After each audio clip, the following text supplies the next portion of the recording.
I mean, there wasn't much, maybe about $200. It wasn't a thing because, I mean, I feel like if you're good at what you do and you trust in yourself, everything gonna come. All right, so this is Jermaine from Minding My Business. Today we're here with Kiara.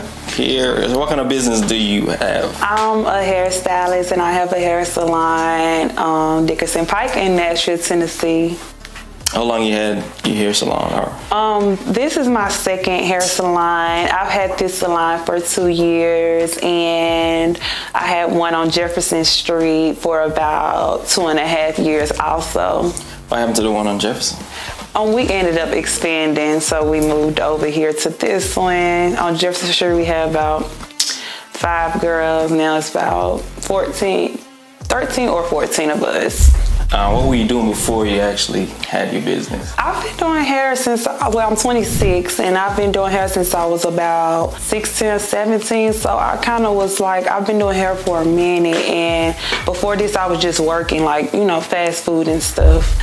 So to start your business, do you remember how much you had to invest in it? I actually started off, like, I wasn't selling product or anything, so I really need money to start off. I mean, I did have to, like, buy hair supplies and stuff like that, but I mean, there wasn't much, maybe about $200. And then I was working, I actually started off working like out of my mama's house. Like, we lived in the projects in South Nashville, and I was kind of like doing a lot of hair out of that project.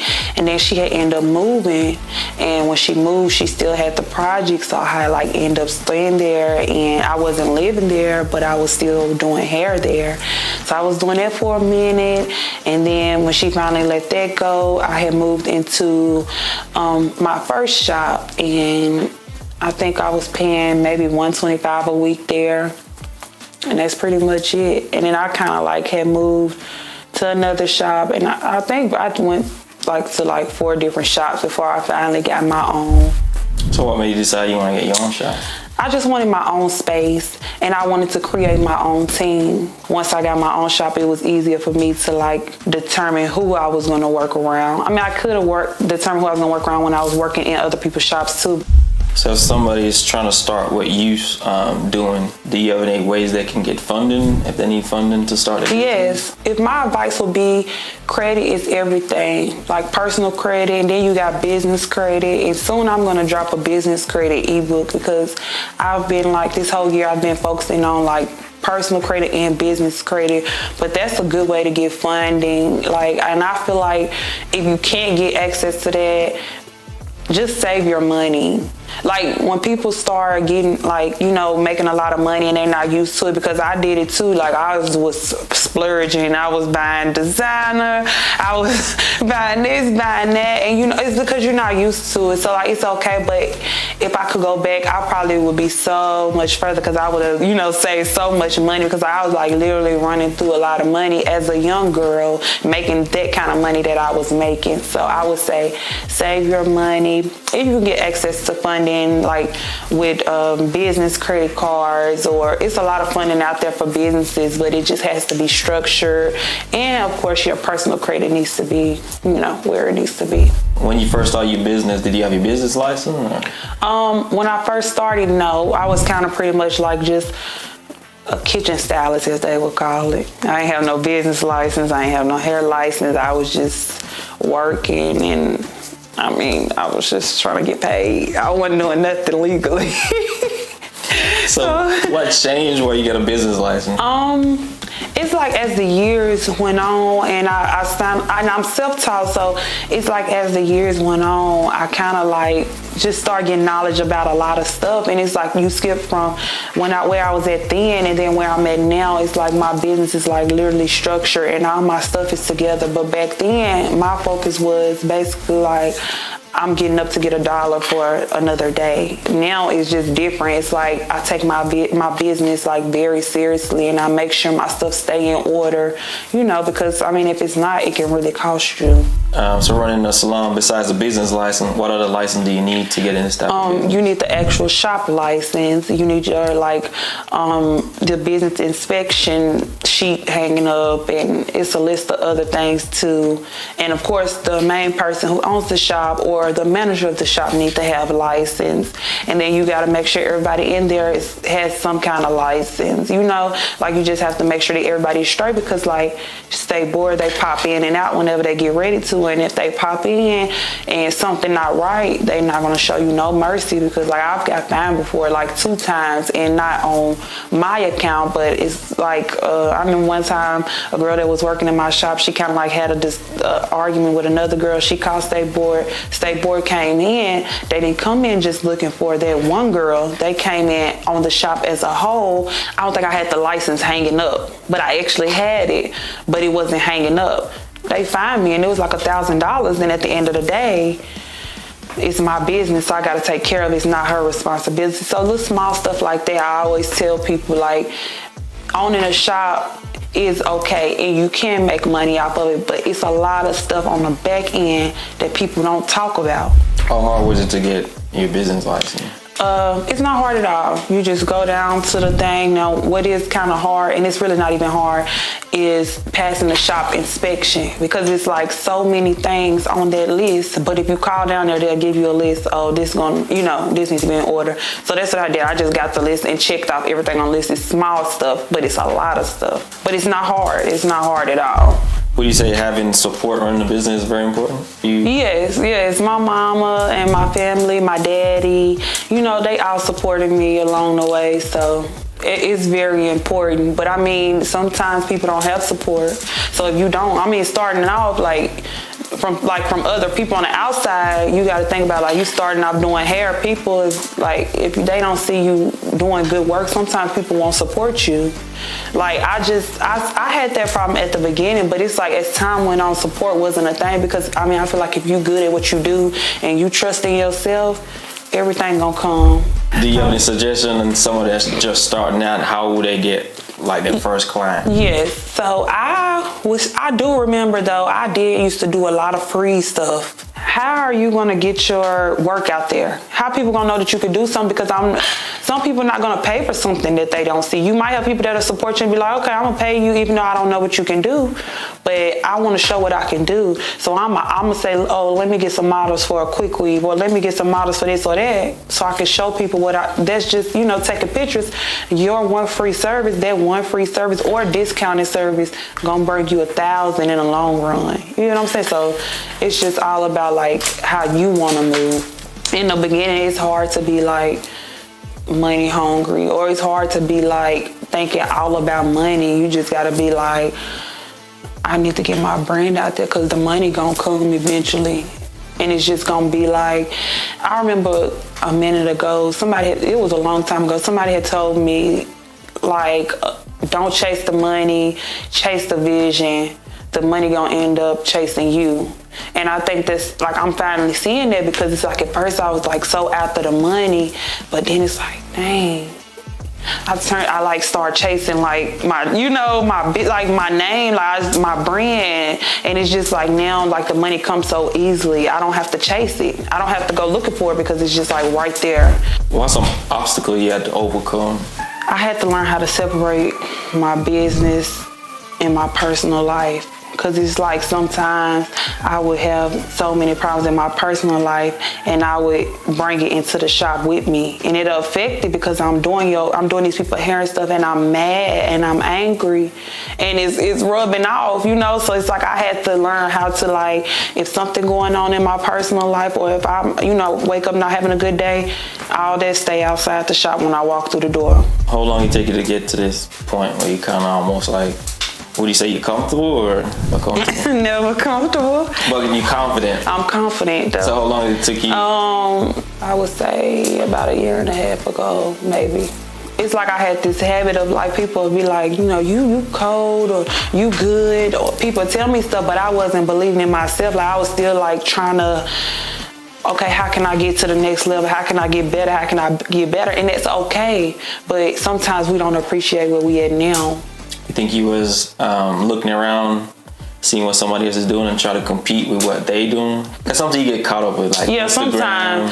Sometimes. Okay, I wouldn't say like focusing on what they doing, because I'm the type of person, like if I see someone else that's better than me, I want to learn from them. I ain't the type to be like, I'm gonna try to learn from them. So I always tell people, like, you never know when it's gonna be your time to be like, you gonna just look like you gonna be 0 clients one day, and then you gonna look up and then you got all these people that you can't even fit in your schedule.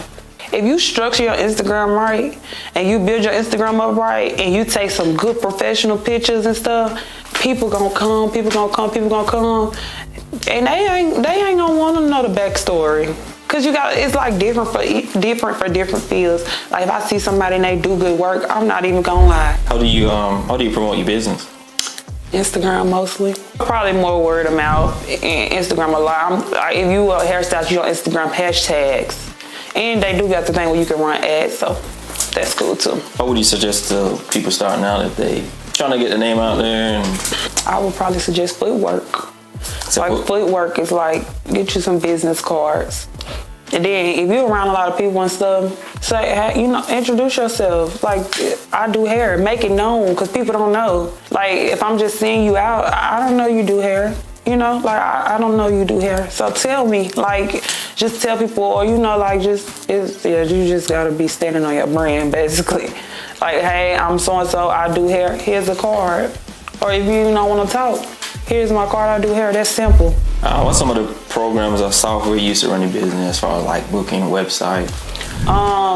I use equity scheduling. I like that, and a lot of people around me use them too, like people in the shop. Do you have an actual website you just use? Yeah, I got an actual website, so it's hairbykiara.com, www.hairbykiara.com, and then on there you can click book and it take you to equity scheduling. Do you have any employees that work for you? No. I mean, I have people that work in my shop, but they're not my employees. They work for themselves and they rent from me. Do you have a marketing team or you do everything? No, I do everything myself, but next year I'm gonna change. I think I'm gonna change that too, like try to not be trying to do everything, because that can kind of you can get overwhelmed with that. But as far as bookkeeping, you do that too, or you have somebody do that? I have a CPA, I have like stuff, but most of it, like, I really do a lot. I be scared somebody gonna mess something up, or they ain't gonna do something right. And I'll be like, so I think that's why I do mostly everything, but it's like, I guess I'm gonna have to get out of that. But I'll be scared somebody gonna mess something up. And I know I'm gonna say you can't be good at everything. You're right. And I can't do everything. Right. Right. Right. Would you suggest a new stylist to have a bookkeeper, or do they need to? I think starting off, you probably can just do it yourself until you get to the point where you need to be like, okay, this is becoming too much for me, and then they can go to get somebody that's kind of stepping in. Or was you able to grow to this point?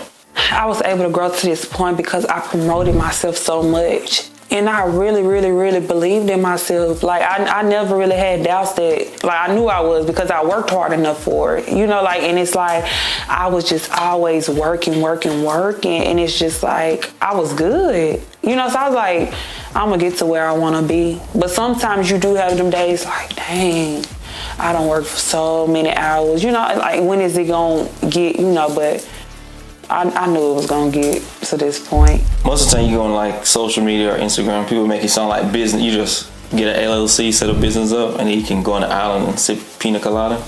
No way, but they do make it seem like that. But no, that is not how. They do make it seem that way, but I mean, you're going to have days, even though I said I knew I was going to get to this point, you just still going to have stressful days. You're going to get depressed, and it's just going to be, sometimes it's going to be depressing, because you looking at all these other people and they done made it, and it's just like, sometimes you'll get set back by different stuff, and it's just, it's not all peaches and cream, but it's going to be worth it though. Trying to build up a business is so hard. And sometimes you will look at people and you'll be like they must have had help or something, but it's just like, it's a process. You got to trust the process. One thing about me, I go take a class, because I'm always looking for ways to grow.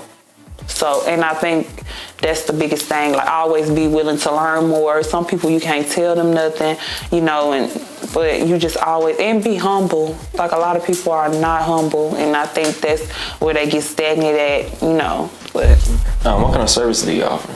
I do traditional sew-ins, wigs. I can do it all, and I do it all.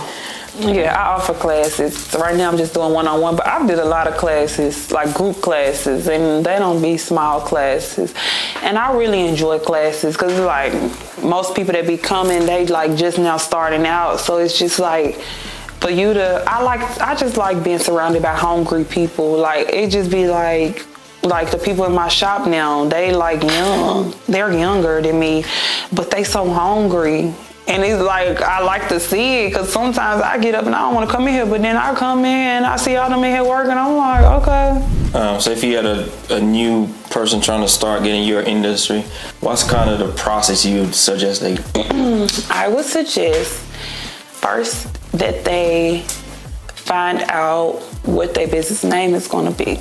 2, I would suggest they get a business license, whether you're doing it home, whatever. I would suggest the LLC, but I know some people, they don't want to get into the LLC thing, but I would suggest it. Set you up a website.